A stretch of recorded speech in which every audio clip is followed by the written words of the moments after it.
Hello, I'm Doug Benedict, and welcome to the Butler Esports interview series. We're interviewing sports leaders, owners, and industry experts in the evolving world of esports. Today's interview is with John Fazio, CEO and founder of Nerd Street Gamers, that was recently recognized by Fast Companies as one of the world's most innovative companies for 2020.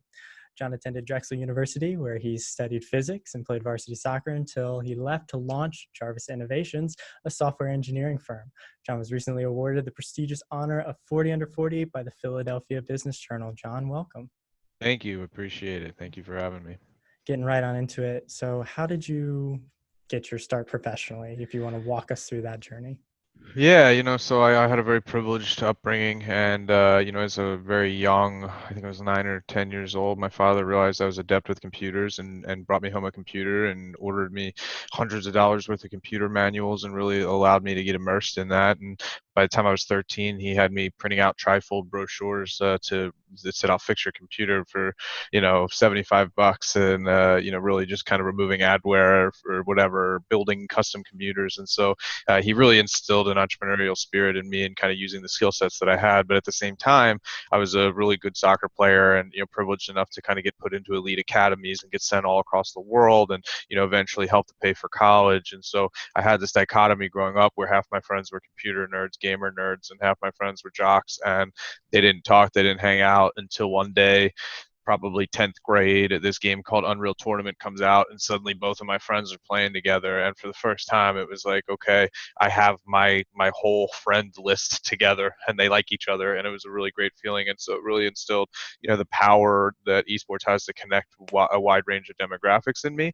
And then right around that time, it became clear to me that my gamer friends were getting more hardcore competitively. They were playing Counter Strike 1.6 at the time. Some of them were playing Halo as it had just come out, and they were getting really hardcore. And they were putting in the same amount of practice that I was for soccer, but they had no trips around the country or the world. They weren't getting paid for college. And so it really hit me that like there's this opportunity to give the same advantages that sports provides millions of kids to gamers. And this was 2004, 2005, and I set out with a business plan called Digital Gaming Arena because my thesis was that the demand for this type of competition is there. Like we saw, there are that many gamers, but why is there not that many esports athletes? We saw it as an infrastructure issue.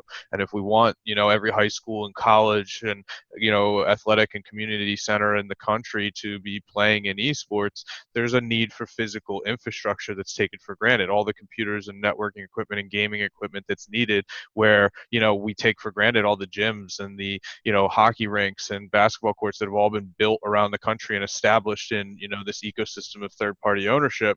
It didn't exist for esports. And so I set out with a business plan to create it and failed miserably to raise capital back in 2005. This is before the word esports even existed. 2005, 2006, 2007, right around that era. And so went to college to play soccer. While I was there, I realized that I wanted to be building a business instead. So I dropped out and started Jarvis. Jarvis grew into Philadelphia's kind of largest boutique software engineering firm, servicing the city of Philadelphia, state of Pennsylvania, Comcast, and Time Warner Cable, and had the success that enabled us to start a venture capital fund. And right around the time we had created our fund to incubate new software companies, we were throwing LAN parties at night just for fun, kind of meeting up, bringing our computers into the office to game. And it was light bulb moment when one of my friends came to me and said, "Do you want to throw a Counter-Strike tournament here in your office?" And I was like, "Yeah, not only do I want to do that, but I want to fund the idea I had 10 years ago. Let's do this now." And that was about 2015. Between 2015 and 2016, it was just in this incubator where we were kind of just messing around and running Counter-Strike tournaments, seeing where it would go. And 2017, we started writing real checks and built our first facility. And then 76 Capital found us, invested in us, then Comcast, then Five Below, and really helped us to get spread across the country and fulfilling this mission of building the infrastructure that increases access and lets more people compete in esports. Absolutely. Crazy journey. So, you've been all over, right? But you've kind of made your own way. What are two of, specifically the projects you've worked on that you'd say are your favorites? Maybe it is that building of Nerd Street Gamers or, what have you? Yeah, specifically with Nerd Street Gamers or just in my career? Just in your career. I'd say The first project would be a project called Artisan, and if you've ever heard of DeviantArt, which is a very famous, digital art community, back in the day, Artisan was a competitor to that, and a friend of mine had founded and built it and lived right near me in Northeast Pennsylvania, and we actually worked at the same internet cafe together, and so I got to help him in terms of web development, software support, database support, and then eventually staffing and building the talent as his thing blew up and scaled past 1 million users. And so for me, I'd say it was the first time I really got a chance to see scale digitally. And, like back then, we didn't have Amazon Web Services. We were shipping metal to Toronto and LA and coordinating on the phone with people who were in LA installing our servers and calling us. And so that was a really interesting, learning experience. It was this Artisan, and at the same time, there was this company called Unst.ca, which was a almost like SoundCloud is now for DJs in Canada to share their music. That grew past 1 million users at the same time. I was providing web development support for both of them. And so it's just a time that really opened my eyes to like, wow, this is how you build an app that scales and blows up.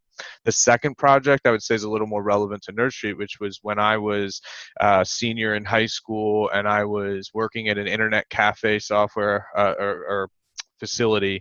National Amusements Viacom approached us, which is the owner of AMC movie theaters, and said, we'd like to explore the idea of taking our movie theaters that are underperforming and taking them and turning them into gaming centers that could potentially have a better and higher use. And so we engaged with National Amusements Viacom's board to build a facility in Ann Arbor, Michigan called Cy Games, and got to consult with them on what it looks like and how to program it. And at the same time, I got this, kind of eagle-eye view of a corporation at scale. They had thousands of I forget if it was hundreds or thousands of facilities that, that there was these AMCs all over the country, that they're, you see them everywhere. And the idea that, wow, we could potentially be dropping these stores and all of these different AMCs and then having a network of facilities that could compete nationally, that was kind of one of the main, inception points for the idea of building, what eventually became Nerd Street, which was the idea that in order to really get access at a level where everybody can compete in esports, you need scaled infrastructure.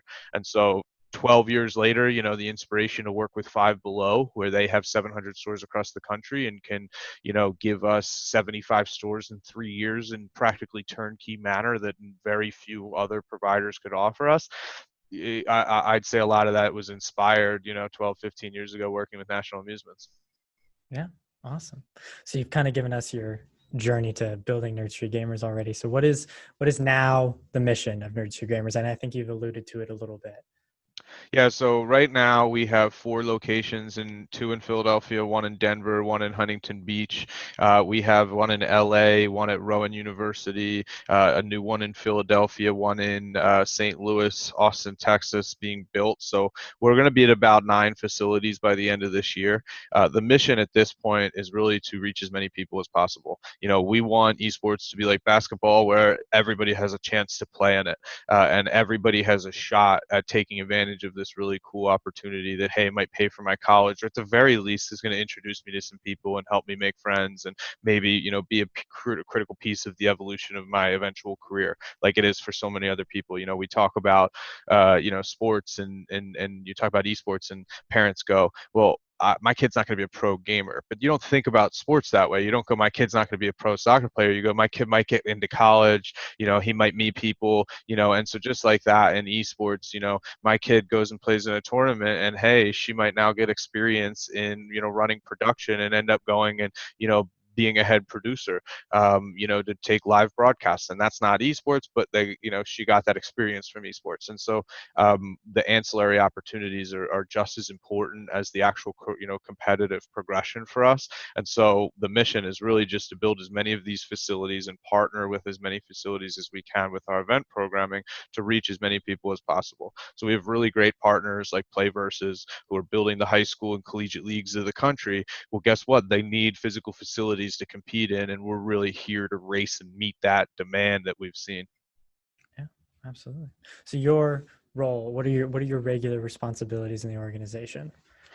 As a CEO, you start by doing everything, right? So it's like you got to clean the toilets, you're cleaning the toilets. You got to, raise capital, you're raising capital, you do it all. And then slowly you get to take them off your plate, right? And you take the least important off the plate first. So yeah, toilets go first, and then second goes calendar and scheduling. And then eventually, okay, I'm ready to give up the finances and bring in a VP of finance. And now I'm ready to hire a general counsel and stop reviewing every contract from word for word myself. And so as the business scales, you can't have your hands wrapped around everything, and you really start to focus. And what you focus on as a CEO, and this is kind of how I was taught by my advisors and mentors, is raising capital, selling, and recruiting. Like those are the three things that you do as a CEO. I add product development, because it's very core to me, and this whole company was built on a vision I had. So to me, product development is a fourth tenet that's equally as important. So my day-to-day responsibilities, range from any kind of decisions that need to be made that have been brought up. Hey, we've looked at this venue and we have 6 different site selections and somebody needs to make a decision. And, I got to go look at all the facts and make the decision and put it in writing that this is, what we're going to be doing. Sometimes it's really fun stuff like working on iterating on a new, training room for a college or coming up with a new way to, network our computers to even latency, across the country, or, coming up with a new broadcast technique that allows us to feed in remote replays without any lag. Those are the things I really love doing and have the most fun doing.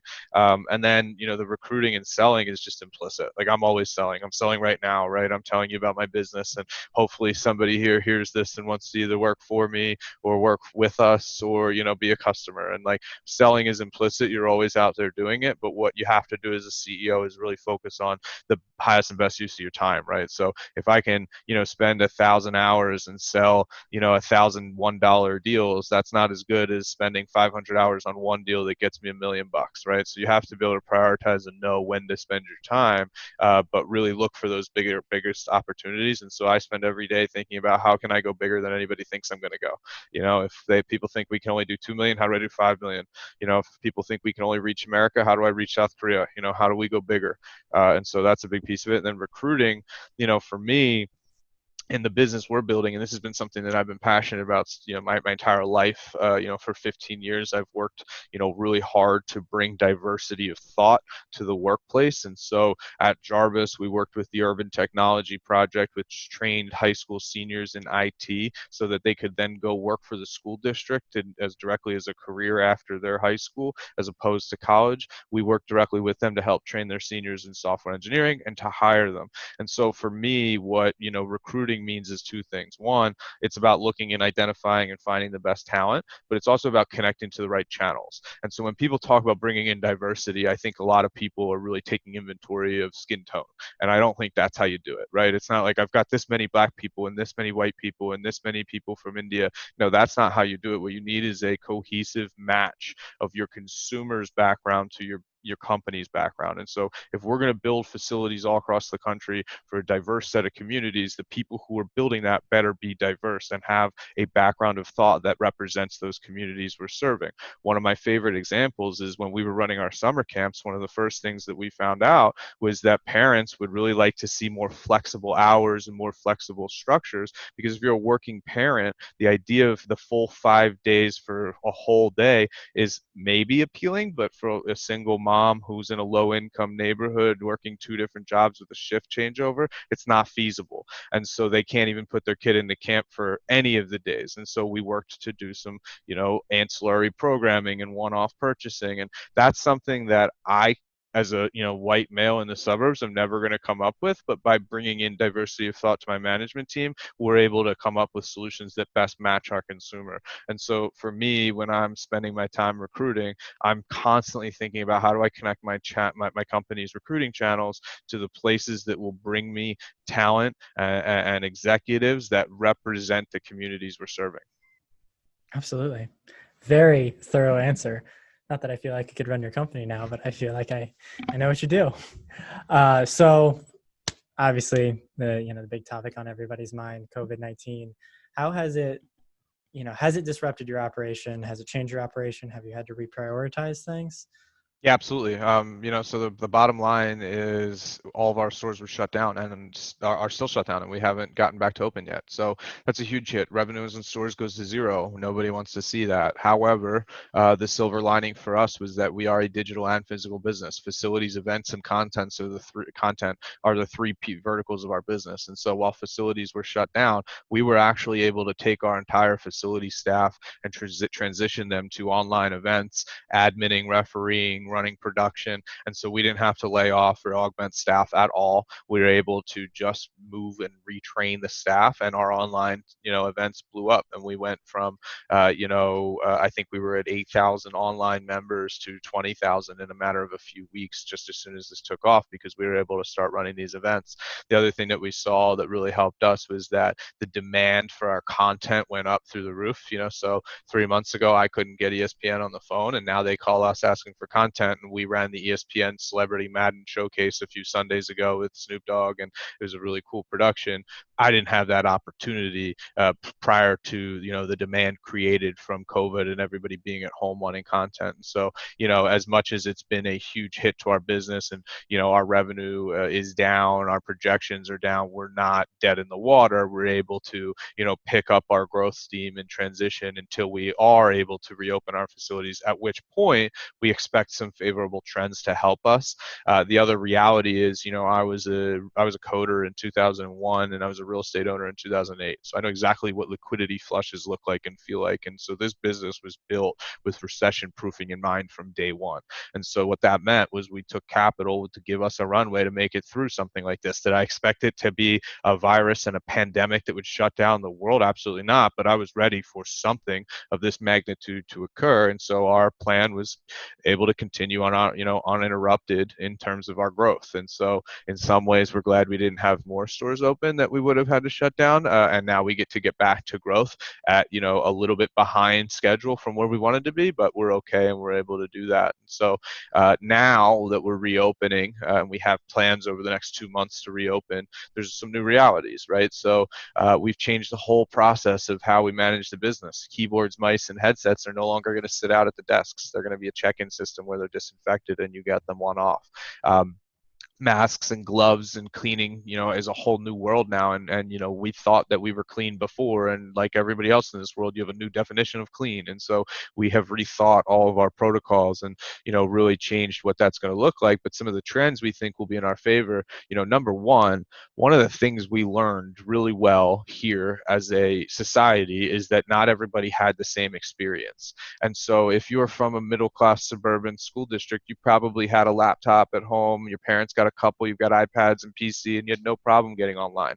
In the Philadelphia school district, which is a notoriously low income school district, they went and handed out Chromebooks to everybody, only to find out that 18% of the kids didn't even have internet at home.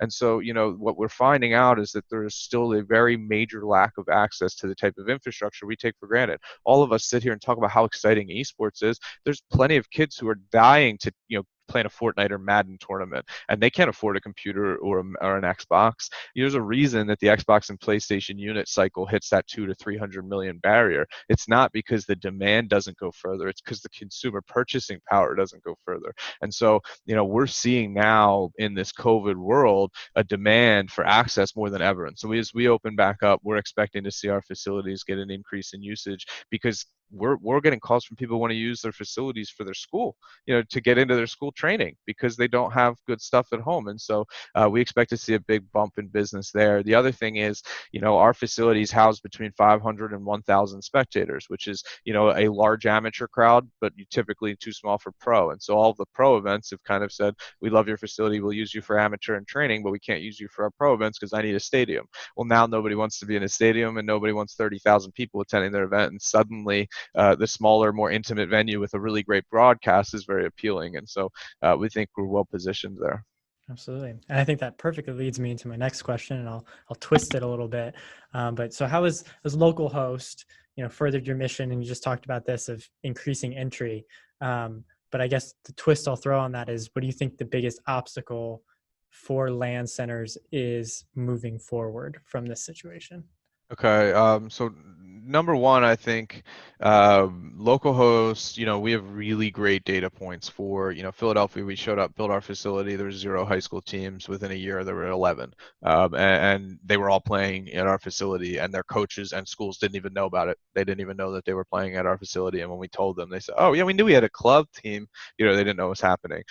Same thing happened with colleges. At this point, my favorite kind of most tangible, outcome that shows what we're doing has been some of the pros. So you've got T1's Brax, you've got Shazam, who's played on a variety of pro teams that had their first LAN experience with Nerd Street. They started playing at one of our facilities. We've got kids who started when they were 16, 5 years ago, and now they're 21 years old playing in multi-million-dollar salaries.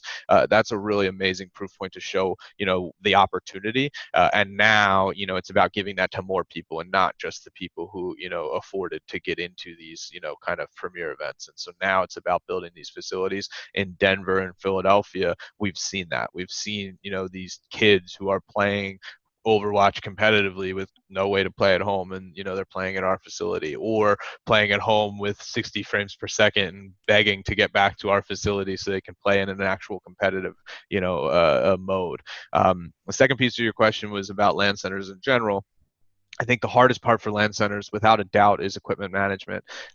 You got to buy $200,000 worth of computers and consoles and equipment, and then in 2 years, they're basically outdated if they haven't already been destroyed. And so that's been the biggest issue for these, centers. Some of the centers have figured it out with sponsorships, and they just get, Alienware and HP and whoever to donate all the computers, and hopefully they stay in good terms long enough to keep getting free stuff.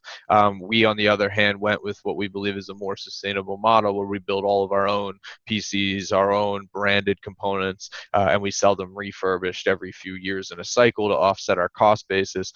So for us, that's not only a model that's been very good for us, but also a model we're encouraging other centers to look at, and we can help them with in terms of, if not building their own in the way that we have, thanks to our scale, at least going through a refurbished sales process and cycle to help offset the basis of their next investment.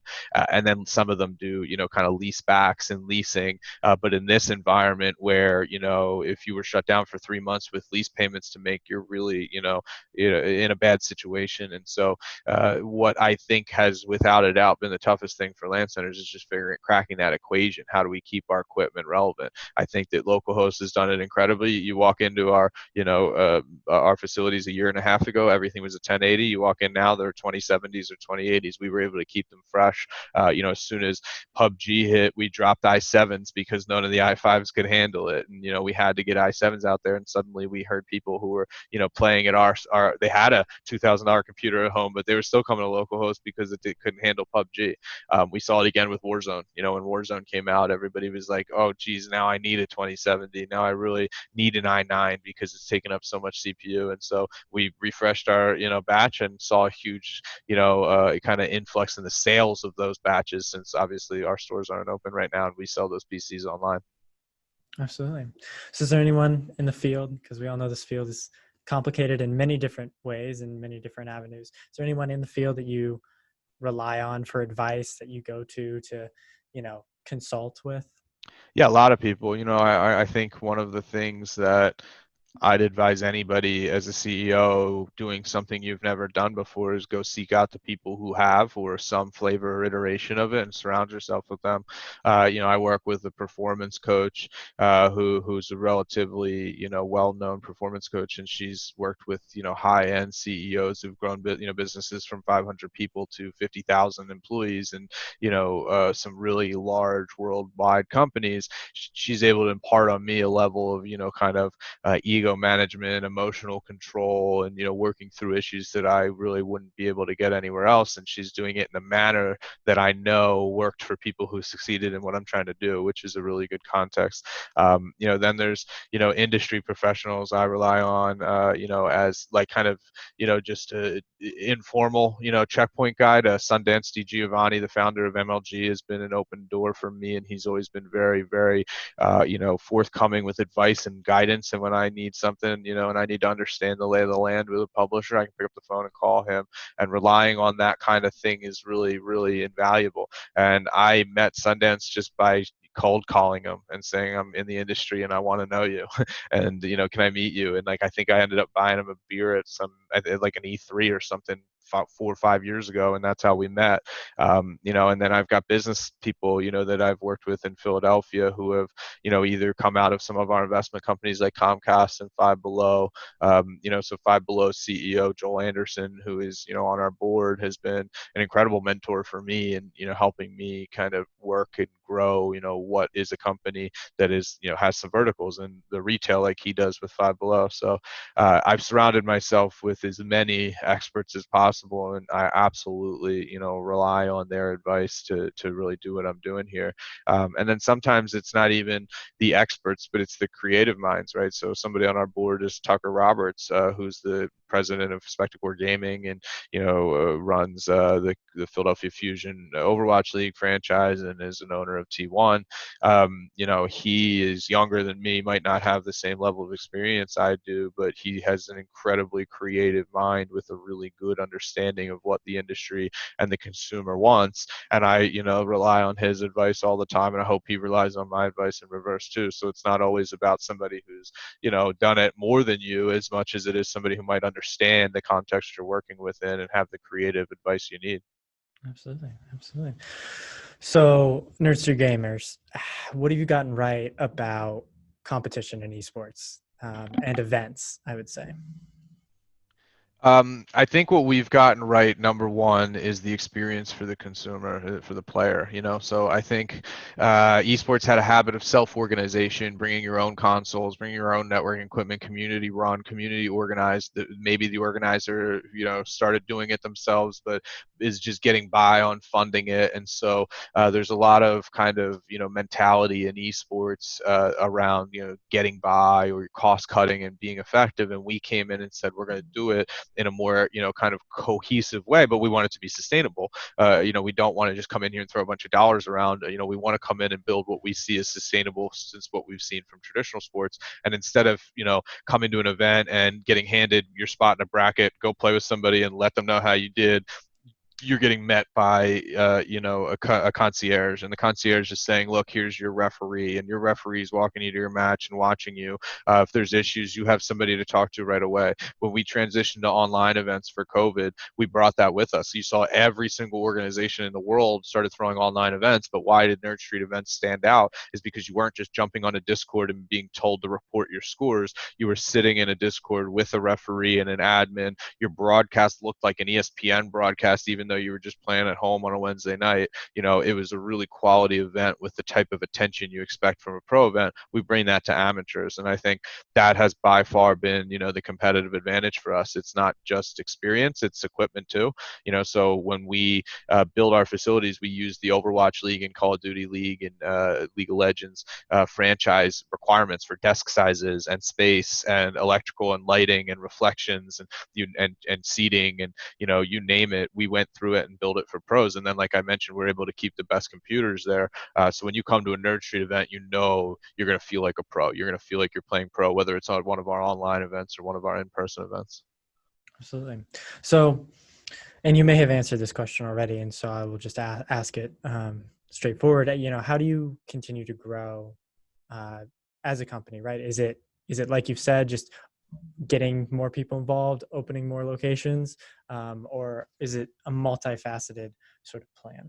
It's multifaceted. I mean, we have a core, which is open more locations. That's the essence of what we're doing. We're building what we see as a, hybrid physical and digital social network. We have a level of engagement on a digital side of things that no retailer I know has. And so, we're not building, we don't see ourselves as building just a brick and mortar chain. We see ourselves building a social media company with a brick and mortar vertical, right? And the brick and mortar vertical just happens to be the first first piece that needs to get done to make the industry go where it is. But at a certain point, as that egg cracks, it becomes less important than the cohesive platform programming. And so for us, the first piece is build as many venues as possible, get the access point up there. But hey, if while we're building, a competitor shows up and builds a bunch with us and increases the level of access for everybody else, we don't necessarily have to go and directly compete, because now we have the platform on the back end of our competitive opportunities, our showcasing, and what we're actually doing with the consumer. And also we offer those LAN centers their own software and management tools, and they can buy their computers from us, etc. So really what we want to see is more facilities open, whether it's us or not. We're going to do that until we see, you know, more of a critical mass show up. So specifically to grow the business, what we have to do now is reach more locations. We've proven that each location we open in, profitability and unit economics stand up regardless of the demographic. We've proven the demand now through a recessionary environment. And so, you know, everything is in place to continue scaling. We're going to be in the middle of raising a Series B through the summer, which will, you know, take on more capital to continue to fuel our expansion. And then, you know, the hope is once we've got critical mass in the United States, we can start to expand abroad.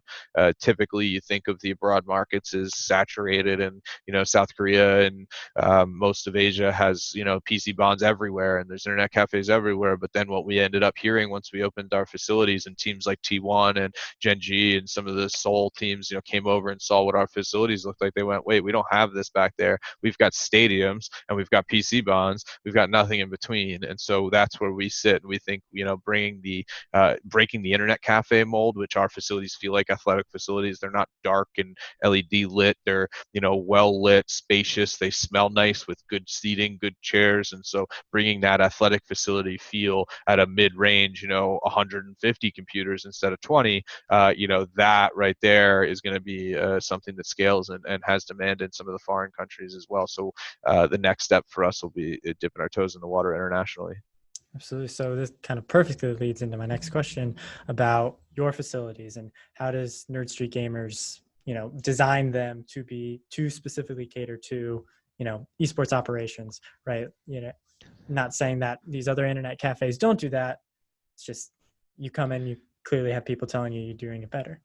Yeah, you know, I think that most internet cafes have a fundamentally different business model. So we do have like a separation now. We have internet cafes and esports. You know, arena is a tough word, but we're going to use it. So esports arenas. And so with that, you know, dichotomy, what you have in difference is that an internet cafe needs churn and burn. It needs you paying for the time that you're using, and that's all that they're making money. And so an esports athlete paying $5 for an event and sitting there for 4 hours is actually a bad thing for the internet cafe, and it breaks their unit economics. On the flip side, if you're an esports arena with more of an event-driven focus, and either an operator is paying you a rental fee and they're monetizing the event, or, you know, you're charging in a very specific way and your facility set up in a way that it can do churn and burn and events at the same time, you know, it's a little bit differently, you know, kind of programmed. And so what I would say we do, you know, is really focus on the event programming. It's not about being an internet cafe. It's not about paying to play. And in fact, you know, the price to pay by hour is the cheapest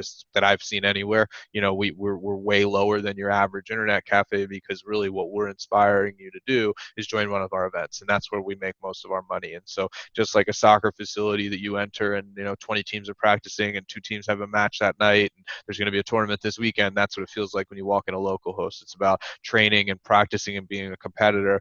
Casual gamers are welcome and have fun, but you make no mistake, when you get there, just like if I go to play pickup basketball at an AAU gym, I know that, yeah, I'm having fun, but everybody else here is working. And so that's how it feels at a local host. It's very much driven for the competitor. We work with world-renowned architect Populous, who designed some of the biggest, best stadiums in the country, like the Emirates Stadium. And, you know, they designed the Esports Stadium in Arlington. They designed the new Fusion Stadium Arena, and they've designed every one of our facilities. And they really, you know, understood and kind of enhanced the vision we had, which was treat this like athletics. Don't make this feel like a cyber cafe. You know, don't make this feel like your basement. Don't make this feel like a, you know, a place you're hiding. Make this feel like the place you want to be on a Friday night and parents want to drop their kids off. Absolutely. So the next 35 years then, you know, you've talked about where you're going, but where do you see esports as a whole? You know, the industry, the competition? Where are we moving?